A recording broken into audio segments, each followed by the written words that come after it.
So if you're thinking about having a comedy show, it's a lot of fun. Here's the problem. There can be, it's a very delicate egg. And so there's a lot of ways to set up a comedy show for failure. And if you can avoid these pitfalls, that will be quite advantageous to you and your crowd. So, okay, one thing is spacing.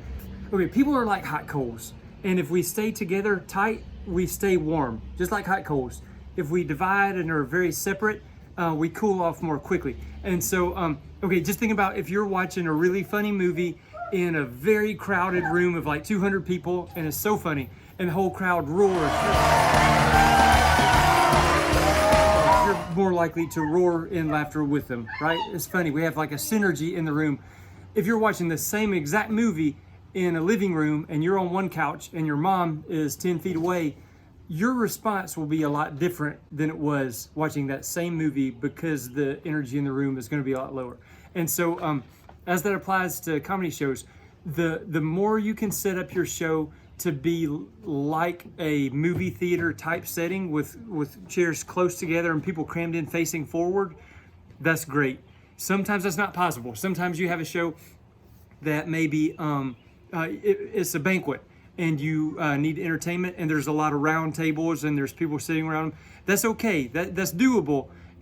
Just if it's not necessary, then don't do that. That's all. A lot of times it's necessary. I do a lot of banquets and you need tables, I get that. If there's not a need for them, then don't have them. So, oh, my 3-year-old has to go potty, time out. So 2 quick examples. I had one show in a room for maybe 800 people and 80 people showed up. 80 people, that's a great number for a comedy show if it's a room for 80 people.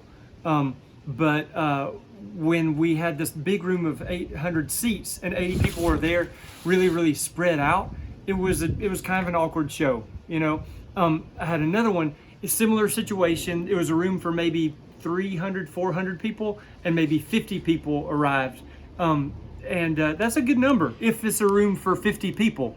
But what we did was we funneled people into like one corner of that room so that they were packed in tight. And that was a great experience. The one where people were spread out, not such a great experience. Another thing to keep in mind is distractions. So like it is not going to serve your purposes if you have a radio playing while the comedian is doing his thing. You don't want to do comedy, if at all possible, while people are still eating. Let them have their meal, finish, get everything cleared out, distraction free, and then start the comedy show. It needs to be well lit and not very separate from the crowd. You don't want to have the comedian in one place and then a ballroom and then the crowd way over here. Have them, you know, the comedian would love to be close enough to be able to touch the head of the front row if possible, just so there's like a connection. And so the crowd, they should, if possible, be in the dark. People are just more comfortable laughing out loud if they're in a dark area for whatever reasons. So comedian well lit, crowd sitting in the dark. Maybe check in advance and just see if there's a microphone.